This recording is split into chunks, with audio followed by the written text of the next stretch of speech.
What is our system of elections, यानी हमारे देश का इलेक्शंस का क्या सिस्टम है, किस तरह से सारी एक्टिविटीज़ होती हैं, उन्हीं के बारे में इस टॉपिक में डिस्कस करना है।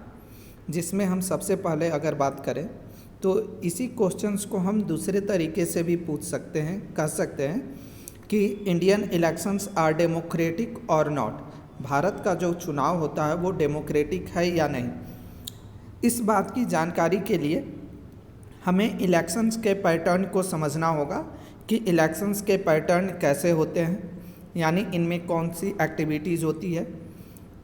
प्रत्येक 5 साल पे जो चुनाव होता है उसमें किस तरह के कैंडिडेट्स खड़े होते हैं, उन्हें क्या करना होता है, किन जगहों पर इलेक्शंस होता है, किसी तरह के डिफ़ॉल्ट्स होने पर क्या जो है वो रिज़ल्ट होता है। इन सभी चीज़ों के बारे में डिस्कस करेंगे वन बाय वन करके। उसी के आधार पर हम यह भी जानेंगे कि हमारे देश का इलेक्शंस जो है वो डेमोक्रेटिक है या नहीं है, और हमारे देश के इलेक्शंस का सिस्टम क्या क्या है। जिसमें अगर हम बात करें तो सबसे पहली बात आती है आपको इलेक्टोरल कॉन्स्टिट्यूएंसीज़ के बारे में। इलेक्टोरल कॉन्स्टिट्यूएंसीज़ का मतलब होता है चुनावी क्षेत्र। चुनावी क्षेत्र कहने का मतलब कि on the basis of elections country और state is divided into different part and each part is known as one constituencies. यानी मान लेते हैं कि ये ए बी सी डी ऐसे करके ये सारे पार्ट्स जो है वो डिवाइड किए गए हैं, लेकिन ये जो डिवीज़न किया गया है इलेक्शंस के बेसिस पे किया गया है, चुनाव को ध्यान में रखते हुए। कंट्री के लिए जो डिवीज़न होता है वो अलग होता है, किसी भी स्टेट्स के लिए जो डिवीज़न होता है वो अलग होता है। कंट्री के लिए कहने का मतलब कि जो लोकसभा का चुनाव होता है जो पूरे कंट्री लेवल पे होता है, जिससे किसी प्रधानमंत्री का चुनाव किया जाता है उसका इलेक्शंस, और किसी स्टेट में जिससे मुख्यमंत्री का चुनाव किया जाता है उसका जो है वो, इन दोनों के कंस्टिट्यूएंसीज में डिफरेंसेस होता है, लेकिन वो सभी कंस्टिट्यूएंसीज ही बोले जाते हैं जो on the basis of elections country और states divided in different part and each part is known as one constituencies. जैसे कि अगर हम बात करें कि पहले ही टॉपिक में हम लोग डिस्कस किए थे कि हरियाणा में 90 MLA जो है वो इलेक्शंस में पार्टिसिपेट किए थे। 90 MLA कहने का मतलब ये हुआ कि हरियाणा को जो हरियाणा का इलेक्शन था असेंबली इलेक्शंस, उस हरियाणा को पूरे 90 पार्ट्स में डिवाइड किया गया था चुनाव को ध्यान में रख के, और यही एक कॉन्स्टिट्यूएंसीज जो है एक सीट्स को भी जो है वो रिप्रेजेंट करती है।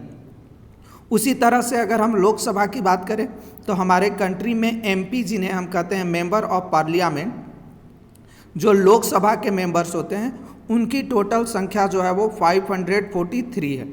ये 543 इलेक्शंस के थ्रू आते हैं, जबकि 2 कैंडिडेट प्रेसिडेंट के द्वारा अपॉइंट किए जाते हैं, तो हम उनकी बात नहीं करेंगे। हम लोग बात करेंगे जो इलेक्शंस लड़कर आते हैं, चुनाव जीत कर के आते हैं, तो वैसे लोगों की संख्या जो है वो 543 है।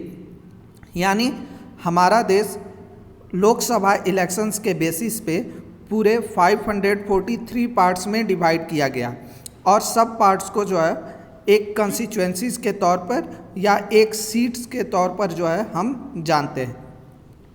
दूसरी बात अगर हम करें तो सभी स्टेट्स में जो है वो इसी तरह के स्टेट्स का जो है वो, जैसे कि बिहार की अगर हम बात करें तो बिहार में जो है वो 243 है।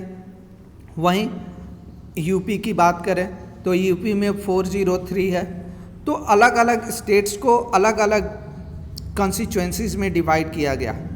लोकसभा के इलेक्शंस के बेस पे अलग तरीके से डिवीज़न किया जाता है, और किसी भी स्टेट का जो असेंबली इलेक्शन होता है उसके बेस पे अलग डिवीज़न किया जाता है। इसके बाद जो है इसमें आता है, जैसे कि यहाँ पे आप फिगर आप देखकर समझ सकते हैं कि ये जो पोर्शंस डिफरेंट रिप्रेजेंट किए गए हैं गुलबर्गा में, वो अलग अलग कॉन्स्टिट्यूएंसीज को रिप्रेजेंट किया गया है। उसी प्रकार से कुछ रिजर्व कॉन्स्टिट्यूएंसीज भी होती हैं। रिजर्व कॉन्स्टिट्यूएंसीज कहते हैं उनको जो SC ST या OBC के लिए जो रिजर्व होता है, रिजर्वेशंस, उन कंस्टिट्यूएंसीज को हम लोग रिजर्व कंस्टिट्यूएंसीज कहते हैं। आप यह भी कह सकते हैं a constituencies which is reserve for SC, ST, OBC is refer to as reserve constituencies. 2019 में जो हमारे कंट्री में इलेक्शन हुआ था, लोकसभा का इलेक्शन, उस लोकसभा के इलेक्शन में SC के लिए 84 सीट्स जो है वो रिजर्व थे, जबकि ST के लिए, शेड्यूल्ड ट्राइब्स के लिए 47 सीट्स। तो आप कह सकते हैं कि हमारी कंट्री में SC और ST के लिए जो है वो टोटल 84 प्लस 47, यानी आप कह सकते हैं कि 131 जो है वो, यानी 131 सीट्स, 543 सीट्स में से 131 सीट्स SC और ST के लिए रिजर्व किए गए हैं। तो इन कंस्टिट्यूएंसीज को हम रिजर्व कंस्टिट्यूएंसीज बोलते हैं।